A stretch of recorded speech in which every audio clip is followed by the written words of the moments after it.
नमस्कार मित्रों, कथा निधि चैनल पर मैं अपर्णा आपका बहुत बहुत स्वागत करती हूँ। आज मैं आपके लिए लेकर आई हूँ मालती जोशी की लिखी एक कहानी जिसका शीर्षक है कल्चर। अगर कहानी पसंद आए तो लाइक और कमेंट करके जरूर बताइएगा, और अगर आप मेरे चैनल पर नए हो तो चैनल को सब्सक्राइब भी जरूर कर लीजिएगा।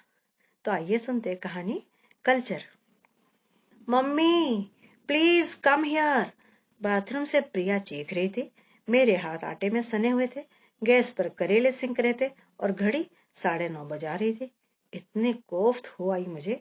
एक तो राम प्रसाद के एकाएक गोल हो जाने से सारा कार्यक्रम वैसे गड़बड़ हो गया था। इस पर यह लड़की हाथ बटाना तो दूर रहा, अपना खुद का काम भी ढंग से नहीं कर सकती। मम्मी, दोबारा आवाज आई तो खींच कर मैंने काशी से कहा, 2 मिनट झाड़ू रोक कर देख लेना बेबी क्या कह रही है। फिर 2-4 मिनट तक दरवाजा खटखटाने की, प्रिया के चीखने की, बाल्टियों की आवाजें आती रही।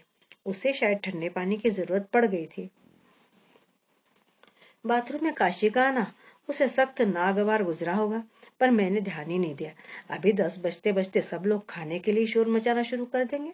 मेरे पास तो एक क्षण भी बर्बाद करने को नहीं था। आज एक काशी कैसे आ गई काम पर? बाल पोंछते हुए प्रिया सीधे किचन में चली आई थी। वह तो 4-5 दिन से आ रही है, तुम्हारा ध्यान रहता भी है कहीं? मैंने उलाहना दिया। बाई को क्या हो गया? बुखार में पड़ी है। काशी को देखो, तुमसे 3-4 साल छोटी है, पर घर का भी सब कुछ देखती है और माँ के काम भी संभालती है, तुम्हारी तरह नहीं कि। प्रिया ने उपेक्षा के भाव से मुंह बिचकाकर कहा और अपने कमरे में चली गई।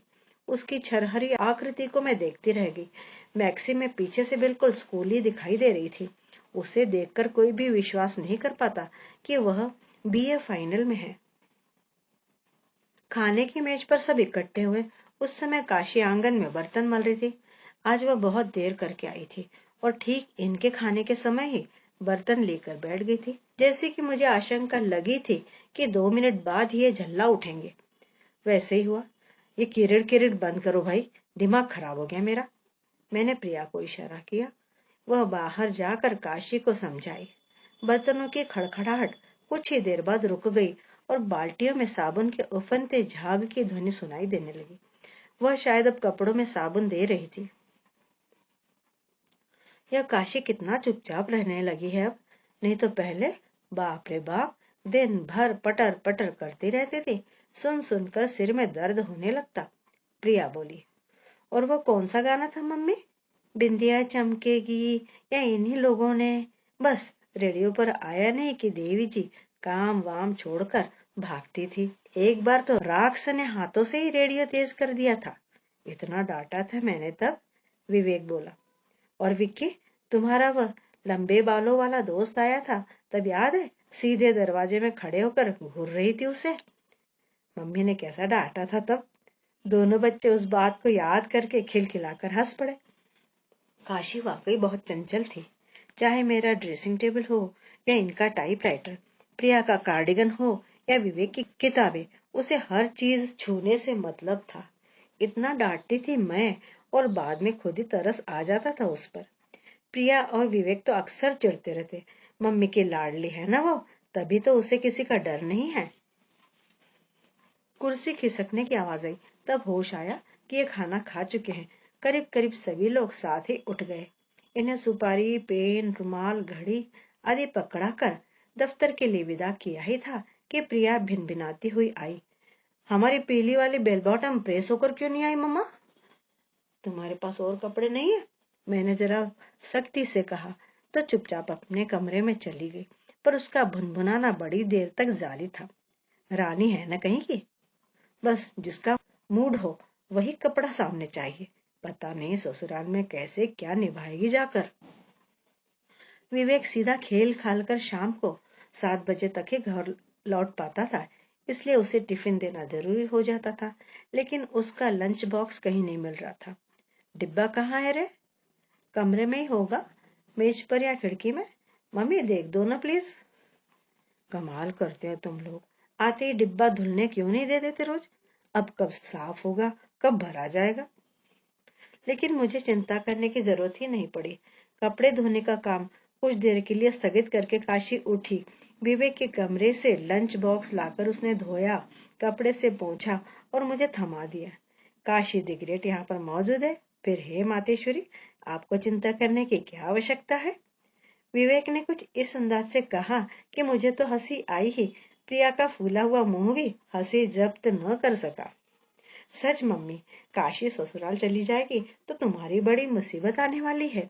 भाई एक तो बार बार बीमार पड़ जाती है और काम भी ऐसा हाबड़ तोबड़ करती है कि कपड़ों में साबुन महकता रहता है। पानी का गिलास उठाओ तो उसमें ढेर सारा लगा रहता है। मुझे लगा ससुराल के नाम से काशी का तांबई चेहरा लाज से और गहरा हो जाएगा, पर वह निर्विकार भाव से कपड़ों को नील के पानी में डुबोती रही। बच्चों को ठेल ठाल कर जब कॉलेज के लिए रवाना कर चुकी तो अंदर आकर देखा काशी धुले अनधुले बर्तनों का ढेर लेकर आंगन में चुपचाप बैठी हुई है। काशी, क्या सोच रही है? घर की याद आ रही है क्या? वह एकदम चौंक पड़ी और बिना मेरी ओर देखे सामने पड़े बर्तनों को रगड़ने लगी। तवे को तो उसने इस कदर रगड़ा कि लगा कलेजे पर खरोच सी पड़ रही है। जरा धीरे बाबा, इसी तवे पर शाम को भी रोटी बनेगी। तू तो पता नहीं किस जन्म का गुस्सा उतार रही है बेचारे पर। फिर अपनी बात को थोड़ा आत्मीयत्व देने के लिए मैंने कहा, पता है बेबी क्या कह रही थी? काशी ससुराल चली जाएगी तब मम्मी की मुसीबत आने वाली है। मैंने बात तो उसे खुश करने के लिए कही थी, पर वह तो जैसे भभक उठी।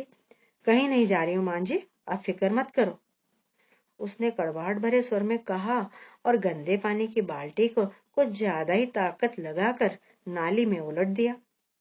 छींटों से अपने को बचाती हुई मैं कमरे में आ गई। बाप रे, कहाँ से सीख लिए है इसने ये तेवर, ये ठसक। अभी कल तक सिलबिलसी कॉलोनी में यहाँ वहां घूमती फिरती थी, शादी क्या हो गई, अपने को 30 मार्खा समझने लगी है। काम पर आएगी भी तो ऐसे घुन्नी बनी रहेगी कि काम कहते डर लगता है।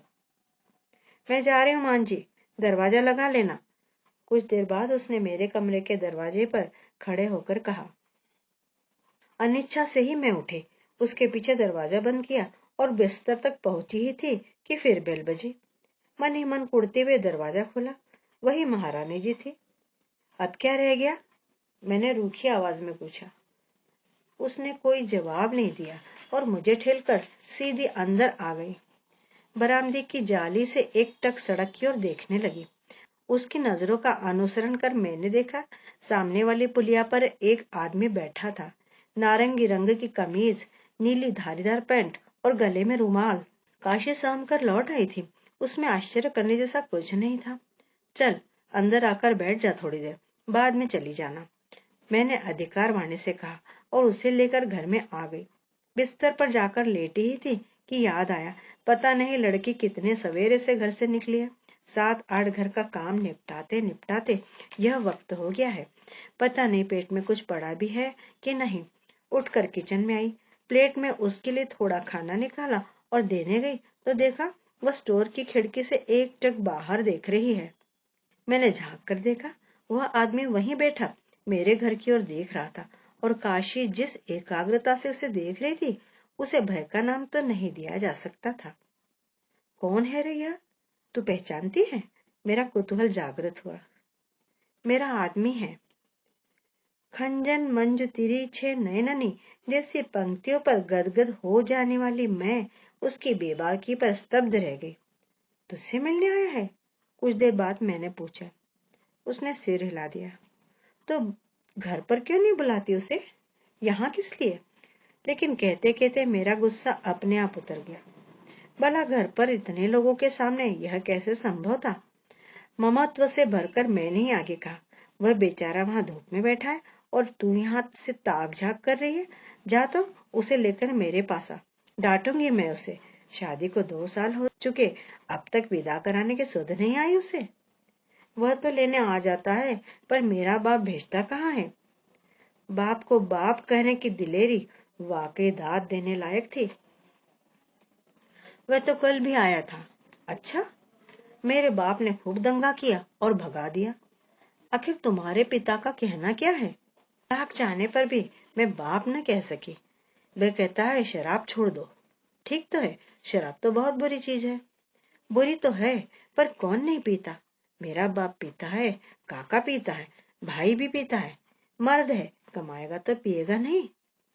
मैं तो सचमुच हैरान थी। 16-17 साल की उम्र में कैसे बुजुर्ग बन गई है यह। और एक हमारी शहजादी है, घंटों ड्रेसिंग टेबल के सामने बैठना जरूर सीख लिया है, पर मम्मी के गैर हाजिरी में घर पर कोई मिलने आया तो इसकी सिट्टी पिट्टी गुम हो जाती है। बड़ी बूढ़ियां ठीक ही कहती हैं, कलश का पानी और हवन का कुंड लगते ही लड़की जवान हो जाती है, औरत बन जाती है, और तब पिता का घर उसे सालने लगता है। कभी तीज त्योहार पर आ जाना और बात है, और यहीं रह जाना और। काशी फिर उसके बाद कितनी देर तक बतियाती रही थी। उसका तर्क कितना ठीक था कि जब दुख उठाना है तो अपने ही घर क्या बुरा है। चकचक तो माँ के घर में भी कम नहीं होती। उसने बड़े गर्व से बतलाया था कि आदमी उसका चपरास, उसे काशी का घर घर जाकर बर्तन मलना पसंद नहीं है। इस बात पर कई बार वह आकर लड़ाई कर चुका है। थोड़े दिनों तक काशी का बाहर जाना बंद हो जाता है, पर आखिर कब तक? मेरे मन पर दिन भर पति को एकटक निहारती उसकी आंखें, उसका तमतमाया चेहरा, बाप के नाम पर घृणा से उगलती उसकी आवाज छाई रही। मेरे स्वभाव में यही तो एक दुर्बलता है, जो बात मन को छू जाए वह दिन भर नहीं भूलती। अखबार में पड़ी हुई हत्याओं की खबरें, सड़क पर कुचला कुत्ता, भीड़ से पिटता व्यक्ति, सास की ज्यादतियों से संत्रस्त सामने वाली पंडिताइन, सब जैसे मेरे मन में घर करके बैठ जाते हैं, और मैं दिन भर उन्हीं की बातें सोचती हूँ, करती हूँ, चाहे किसी को दिलचस्पी हो या ना हो। रात खाने के बाद हम लोग ड्राइंग रूम में बैठे थे जब मैंने यही प्रसंग छेड़ दिया। विवेक कार्टर ब्राउन की कोई पुस्तक पढ़ रहा था, ये टाइम्स देख रहे थे। दोनों ने सिर उठाकर मेरी बात को ध्यान से सुना और फिर पढ़ने में डूब गए। जाहिर था उन्हें कोई इंटरेस्ट नहीं था इस काशी पुराण में। प्रिया लेकिन रेडियो सुनते सुनते एकदम बिफर पड़ी। ये काशी तो एकदम पगलोट है। कैसे? अरे इतना बखेड़ा करने की जरूरत ही क्या है? जब शहर में ही उसका हस्बैंड रहता है तो ठाट से चला जाना चाहिए उसके पास। वह तो मैरिड है, उससे तो कोई डर होना ही नहीं चाहिए। तू समझती नहीं है पगली, इन लोगों का कल्चर बहुत फर्क है। बड़े कहर होते हैं। इतनी सी बात पर लड़की का जिंदगी भर मुंह नहीं देखेंगे। न देखे तो नहीं की बात। जब ये लोग इसकी भावनाओं की कद्र नहीं करेंगे तो इसे क्या गरज पड़ी है? दोनों में से एक को तो उसे चुनना ही है, पति या माँ बाप। और अगर वह हस्बैंड से सिंसियरली लव करती है तो hell with the parents. Hear hear, Vivek ने एकदम तालियां बजाते हुए कहा। बाय द वे बेबी, किस फिल्म का डायलॉग है ये? प्रिया क्षण भर तो चौंक कर चुप हो गई, फिर इतने जोर से झपटी उस पर। उन लोगों के डैडी ने चश्मा उतार कर एक नजर उन्हें घूर कर नहीं देखा होता तो दोनों पता नहीं कितनी देर तक गुत्थम गुत्था होते रहते। मैं जड़ बनी सारा हंगामा देख रही थी। To hell with the parents, Priya की बात घंटी की तरह कानों में बज रही थी। कल को सचमुच ही इसका मन कहीं चला गया तो? यह तो शायद एक बार पूछेगी भी नहीं, सीधे रजिस्ट्रार ऑफिस से लौटकर ही बताएगी। 2-3 दिन तक अकारण उदासी से घिरी रही मैं। अपनी चिंता किसी के साथ बांट लूं, यह भी तो संभव नहीं था। विवेक अभी बहुत छोटा था, और उसके डैडी, उनके पास तो ऐसी छोटी छोटी बातों के लिए वक्त ही कहाँ था। बस दफ्तर और फाइलें। घर से बाहर तो शायद उन्हें याद भी न रहता होगा कि अपने 2 बच्चे भी हैं। लेकिन मेरा यह सोचना कितना गलत था, इसका पता मुझे जल्दी ही लग गया। उस दिन काम पर पार्वती आई थी, झींकती कराहती हुई अपना काम कर रही थी, तो मैंने ही कहा, तबीयत ठीक नहीं थी तो काशी को ही भेज दिया होता। अरे भाई साहब, कल उसकी ननद आकर खूब झगड़ा कर गई। हमने कहा बैठो घर, राज करो, अपने भाग में तो ठीकरे घिसना है तो जाना ही पड़ेगा। उसने बेहद थकी आवाज में कहा। सच तो यह है पार्वती, अब तुम लोग उसे विदा कर दो। पराई अमानत है, आखिर कितने दिन घर में रखोगी? भेजना तो है ही भाई साहब। वह एक सांस लेकर चुप रही, फिर कुछ देर बाद उसने थकी सी आवाज में कहा, नेक सुविधा हो जाए ऐसी नंगी बुच्ची को कैसे भेज दे? मतलब? चीज वस्तु तो उसकी सब बनिए की यहाँ पड़ी है। इस महंगाई ने ऐसी आग लगाई है कि। क्या कह रही हो?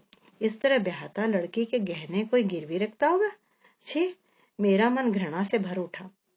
कुछ न पूछो भाई साहब, ऐसा कसाई है उसका बाप। दारू पी पी कर सत्यानाश कर दिया उसने। मैं 4 घर का काम ना करूं तो बच्चों के पेट में दाना ना पड़े। अब भैया, बोलते बोलते वह अचानक चुप हो गई। अपनी दक्षिणी साड़ी का पल्लू माथे तक खींचकर उसने मुंह एक और फेर लिया। मैंने मुड़कर देखा।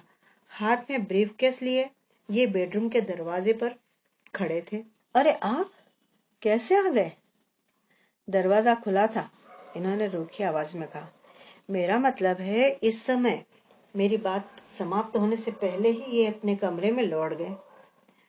किचन में जाकर मैंने झटपट चाय बनाई और कमरे में आकर देखा कोट कुर्सी की पीठ पर टंगा हुआ है और ये आराम कुर्सी पर लेटे हुए। तबीयत तो ठीक है ना? मैंने चाय उड़ेलते हुए कहा। ठीक है। नहीं, मेरा मतलब था इस वक्त कोई गुनाह तो नहीं किया ना? अब इसके आगे कोई क्या बोले। चुपचाप बैठी चाय के घूंट भरती रही। भाई साहब, मैं जाती, पार्वती ने पर्दे के बाहर से कहा। मैं उसके पीछे दरवाजा बंद करने के लिए उठी। लौटकर कुछ कहने की गरज से मैंने कहा, इन लोगों का भी क्या कल्चर होता है। पार्वती बतला रही थी इसके पति ने लड़की के सारे गहने गिरवी रख छोड़े हैं। सब सुन लिया है मैंने, and I am least interested. एक बात कहूं? मैं चुप। दूसरे की लड़कियों की तो इतनी खोज खबर रखती हो, अपनी लड़की का आता पता मालूम है? मैं खाली खाली आंखों से इन्हें देखती भर रही। प्रिया कहाँ है? कॉलेज गई है। लौटे तो उससे पूछना कौन सी फिल्म देखी। फिल्म? आपने कहाँ देखा उसे? अल्पना के पास, सेक्रेटरिएट गया था, वहीं से लौटते हुए देखा। सोचा तुम्हें भी यह खुशखबरी दे ही दूं। उनके व्यंग्य की धार मेरे अंतस्थल पर खरोच सी करती चली गई। फिर उठकर कोट पहनते हुए बोले, एक बात शायद बताना भूल गया। प्रिया अकेली नहीं थी और मैं जानना चाहता हूँ कि साथ में कौन था। कौन था? यानी कि लड़का? उनके जाने के बाद भी बड़ी देर तक मैं सुन्न होकर बैठी रही। प्रिया की गुनगुनाहट और सैंडल की खटखट से ही मेरी तंद्रा टूटी।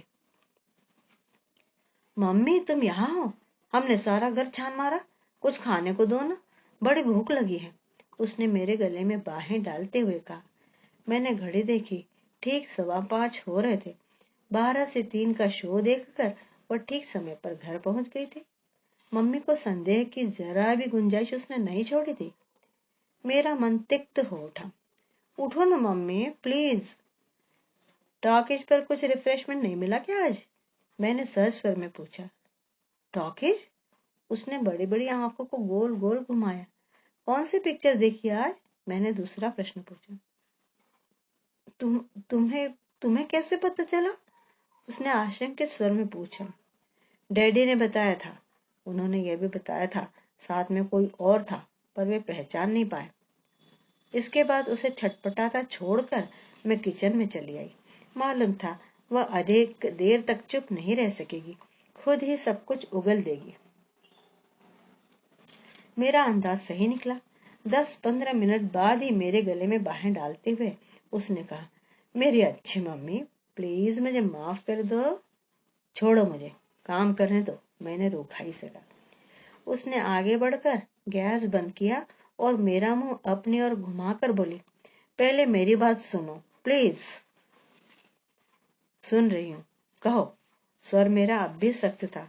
मेरे कंधे पर सिर रखकर उसने कहा, डैडी को समझा दोगी? उनके गुस्से से बहुत डर लगता है। तुम कह देना सहेलियों के साथ गई थी। अशोक सिर्फ टिकट निकालने के लिए साथ गया था। अशोक कौन? अरुणा का भाई।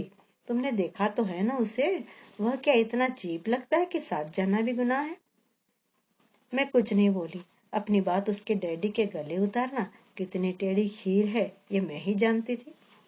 डर के मारे प्रिया ने खाना जल्दी ही खा लिया, लेकिन फिर भी उन्होंने उसे बुलवा भेजा और सामने वाली कुर्सी पर बिठाकर इस तरह क्रॉस एग्जामिन किया कि बेचारी रोनी रोनी हो गई। उनकी बमबारी के सामने सारे बहाने कच्ची मिट्टी की तरह ढह गए। उनके सामने तो वह चुप रही। उनके बाहर जाते ही तमतमाए चेहरे से बोली, मैं तो सोच रही थी कि हम लोग बड़े फॉरवर्ड है।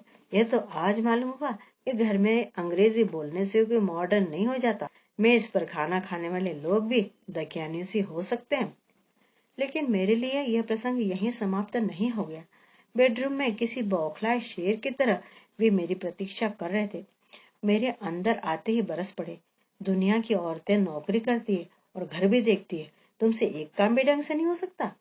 इतना तूफान मचाने जैसी कोई बात नहीं हुई है। मैंने हकलाते हुए कहा, नहीं, आप तो शांति से बैठकर भजन कीजिए। वह लड़की 6 महीनों से उसके साथ घूम रही है और आपको आज पता चला है, वह भी मेरी बदौलत। उनका गर्जन तर्जन बहुत देर तक चलता रहा। मैं यही मनाती रही कि उनकी आवाज कमरे के बाहर ना पहुंचे। यह तो फिर भी गनीमत थी कि विवेक अपने कॉलेज डे में बिजी था, नहीं तो वह एक और हंगामा खड़ा कर देता।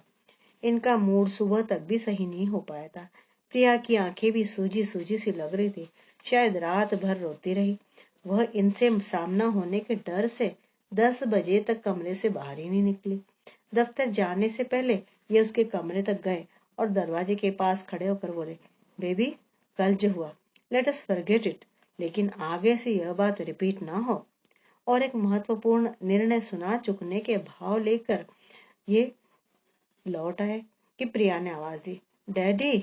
इन्होंने पलट कर देखा। प्रिया कमरे के दरवाजे पर खड़ी थी। डैडी, मैं अशोक से प्रेम करती हूँ। I love him. और जितनी जल्दी आप ये जान ले, अच्छा ही है। अशोक से प्रेम करती हो? हाँ, और हम लोग शादी करने वाले हैं। शादी? शादी का मतलब भी समझती हो? और कहते हुए वे उसके कमरे में चले गए। पीछे पीछे मैं भी। मैं अब बच्ची नहीं हूँ डैडी, अपना भला बुरा सब समझती हूँ। अच्छा, बाय द वे, ये आपके अशोक साहब क्या करते हैं? स्कूल में लेक्चरर है। किस स्कूल में? मुझे नहीं मालूम। क्या तनख्वाह है? मैंने कभी नहीं पूछा। कहाँ तक पढ़ा है? MA पास है। विषय? पॉलिटिक्स है। और डिवीजन? प्रिया चुप। आगे क्या इरादा है? प्रिया फिर से चुप। वे जमकर प्रिया के पलंग पर बैठ गए थे और प्रश्न पर प्रश्न दागते चले जा रहे थे, और आधे से अधिक प्रश्नों का प्रिया के पास उत्तर नहीं था। प्रेम में शायद यह सब कुछ जानने की जरूरत ही नहीं पड़ती, लेकिन ये सब वही प्रश्न थे जो माँ बाप के लिए बहुत जरूरी होते हैं। 1 घंटा लेट होकर जब वे ऑफिस के लिए रवाना हुए, तब तक प्रिया पसीना पसीना हो चुकी थी। इन्होंने विषय वहीं समाप्त नहीं कर दिया। 8 दिन में यहाँ वहां से खोज खबर लेकर अशोक की जन्मपत्री ले आए। जो कुछ भी जानकारी मिली थी वह बहुत खुश होने लायक नहीं थी। ये तो इतने गर्म हो रहे थे। 1000 बार कहा होगा, बच्चों के फ्रेंड सर्कल पर नजर रखा करो, लेकिन समाजवाद तो हमारे घर से शुरू होगा ना। अरे ऐसा क्या गजब हो गया? आज उसके पिता को देखा। He is simply a head clerk. 5 बच्चे हैं। यह लड़का सबसे बड़ा है। बाकी चारों लड़कियां हैं, बिन ब्याही। और इनकी अपनी तारीफ क्या है? 2nd क्लास MA है पॉलिटिक्स में, और किसी प्राइवेट स्कूल में टाइम पास कर रहे हैं। मैं तो हैरान हूँ, अपने पाँव के नीचे जमीन नहीं है, फिर भी लोग बाग इश्क कैसे करते हैं। सारा का सारा वर्णन इन्हीं शब्दों के साथ प्रिया को सुनाया गया। वह लॉ भी तो कर रहा है, उसने रोनी आवाज में कहा। उससे क्या होता है बेबी, मेरे पास 20 क्लर्क है जो BA LLB है, और 20 है जो 2-2 विषयों में MA कर चुके हैं या कर रहे हैं। बाहर की दुनिया में कंपटीशन कितना टफ है जानती हो? मैं थोड़े में गुजारा कर लूंगी। थोड़े से मतलब कितने में? मिनिमम रिक्वायरमेंट्स तो मनुष्य को चाहिए ही ना। वह किसी कंपटीशन वगैरह में बैठ जाएगा? आजकल तो कितनी परीक्षा होती है। परीक्षाओं में क्या कर लेंगे जनाब, 2nd क्लास कैरियर है, शुरू से आखिर तक। इतना आसान नहीं है कंपटीशन में आना। उसके घर गई हो कभी? कई बार। उसकी बहन मेरी सहेली है। दोनों घरों के कल्चर में, स्टैंडर्ड में कितना फर्क है, कभी गौर किया है? 2 घंटे सहेली बनकर जाना अलग बात है, हमेशा जाकर रहना और बात है। किन किन बातों को एडजस्ट करोगी?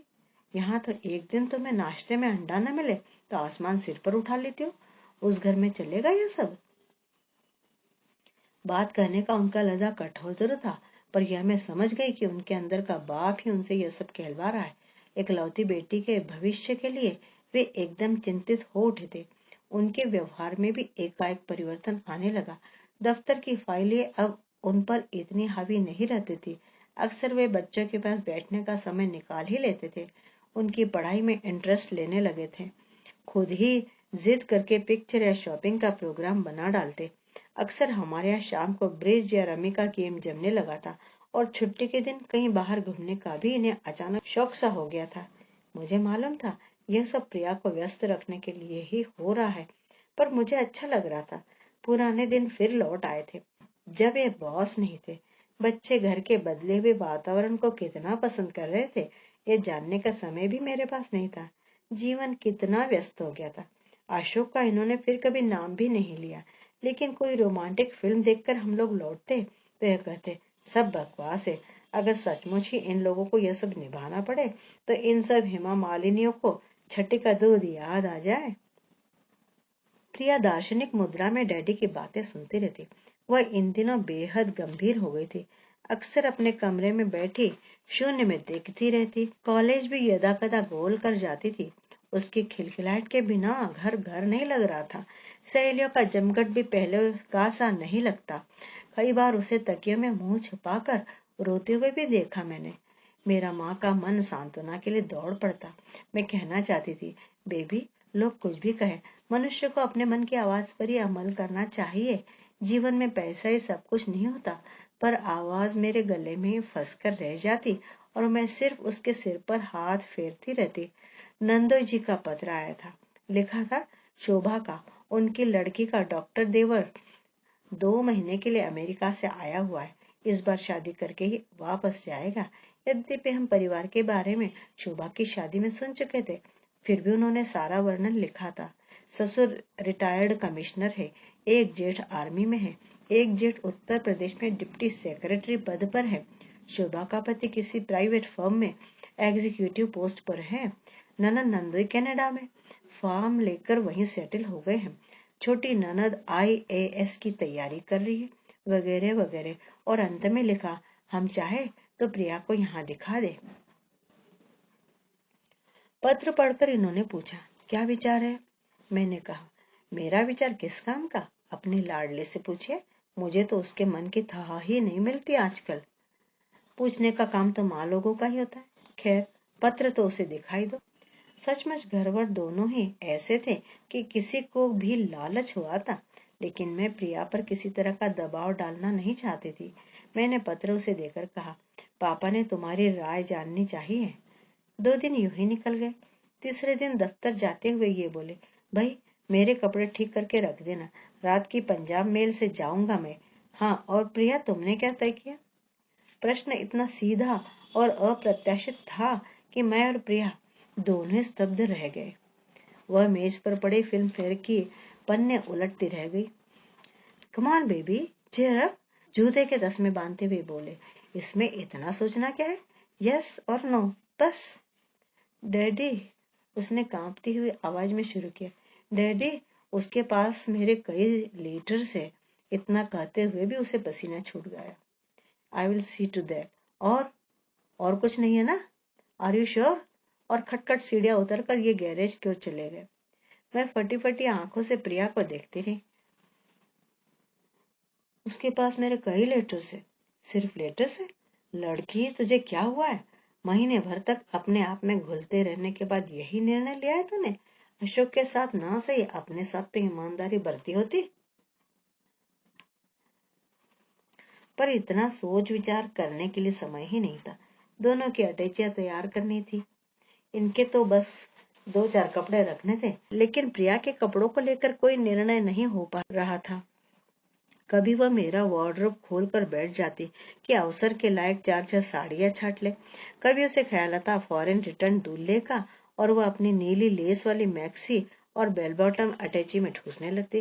कुछ ही देर में उसने सामान का ऐसा अंबार लगा दिया कि कहना पड़ा, बेबी, तुम वहां सिर्फ 4 दिन के लिए जा रही हो, 4 महीनों के लिए नहीं। मेरे कंधे पर सिर रखकर वह एक शर्मीली सी हंसी हंस दी। बहुत दिनों बाद उसे मुस्कुराते देखा। मुझे खुश होना चाहिए था, पर हो नहीं सकी। उन लोगों के चले जाने के बाद घर एकदम सूना हो गया था। खाने वाने से निपटकर मैंने निटिंग उठाई और सीधी लॉन पर ही आकर बैठ गई। अभी मुश्किल से 5-6 सलाइयां निकाल पाई थी कि फाटक खड़का। मुझे लगा पार्वती आई है, पर मुड़कर देखा तो अशोक था। साइकिल फाटक से टिकाकर वह अंदर आया उसे पहली बार इतने पास से, इतने गौर से देखा था। सोचा प्रिया इस पर जान छिड़कती थी, सब गलत नहीं था। यह देने के लिए आया था। उसने एकदम पास आकर सर्द स्वर में कहा, क्या है? चिट्ठियां हैं, गिन लीजिए, 31 है। मैंने रेशमी रिबन में बंधा हुआ वह बंडल लेकर मेज पर रख दिया। कुछ कहना चाहती थी पर शब्द ही नहीं याद आए। आप गिन लेती तो ठीक था, उसने फिर कहा। मुझे विश्वास है किसी तरह इतना ही कह सकी मैं। Thank you. वैसे अच्छा हुआ आपका संदेश जल्दी मिल गया, नहीं तो शायद इनकी राख ही आपको लौटा पाता। छोटा सा घर है मेरा, इतने सारे कागज कहाँ सहेज कर रखता मैं। मैंने उसकी ओर देखा। मुझे उसका चेहरा नन्हे विवेक सा लगा जब वह खेल में हार कर या पिट कर लौटता था। मन हुआ उसका चेहरा दोनों हाथों से पकड़कर चूम लो, आंचल में छुपा लो, दुलार कर लो। कुछ तो करूं जिससे यह चेहरा फिर से हंस उठे, खिल उठे। मुझे होश आया तब तक वह दूर जा चुका था, बहुत दूर। चिट्ठियां लेकर मैं घर में आई। घर एकदम सुनसान। फिर भी मैंने अपने कमरे का दरवाजा कसकर बंद कर लिया। पहला पत्र खोलते हुए लगा, अपनी बेटी के पत्र पढ़ना शायद पाप है, लेकिन अब यह प्रेम पत्र कहाँ थे? अब तो ये नीरे कागज थे। पत्र में नया कुछ नहीं था। 19-20 वर्ष की लड़कियां जैसे भावुक पत्र लिखती है, वैसे ही थे। हर पत्र में अपना अमर प्रेम का विश्वास दिलाया गया था। जीवन भर साथ निभाने की कस्में थी। 24 घंटे न देखने पाने की विरह व्यथा थी। भविष्य के सपने थे। वर्तमान का मलाल था। उलाहने थे और क्षमा याचना भी थी। अंतिम 2-3 पत्रों में हम लोगों का जिक्र था। मेरे राजा, मम्मी डैडी सब कुछ जान गए हैं। मुझे सब बताना ही पड़ा आखिर। डैडी तो बहुत नाराज हुए, पर मुझे विश्वास है मेरे चांद को एक बार देख लेंगे तो सारा विरोध भूल जाएंगे। डैडी ने शायद चांद को कभी देखा ही नहीं। इससे पहले ही वह रिजेक्ट हो गया था। उन्होंने किस खूबी से अपनी बातें प्रिया के गले उतारी थी। जोर जबरदस्ती करते तो शायद वो विद्रोह कर बैठती, पर उन्होंने मौका ही नहीं दिया। वे उसे अपने सर्कल में घुमाते रहे, दैनिक फिल्में दिखाते रहे, महंगी से महंगी चीजें खरीद कर देते रहे।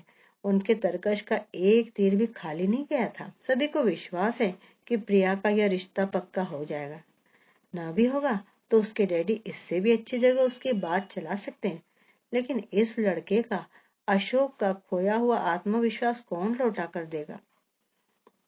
पार्वती पूछ रही थी, भाई साहब बहुत कम बर्तन निकल रहे हैं आजकल। खाने वाला है ये कौन? मैं और भैया। साहब और बेबी तो दिल्ली गए हुए हैं ना। तभी तो घर सुना सुना लग रहा है, उसने कहा। काशी भी चली गई भाई साहब कल।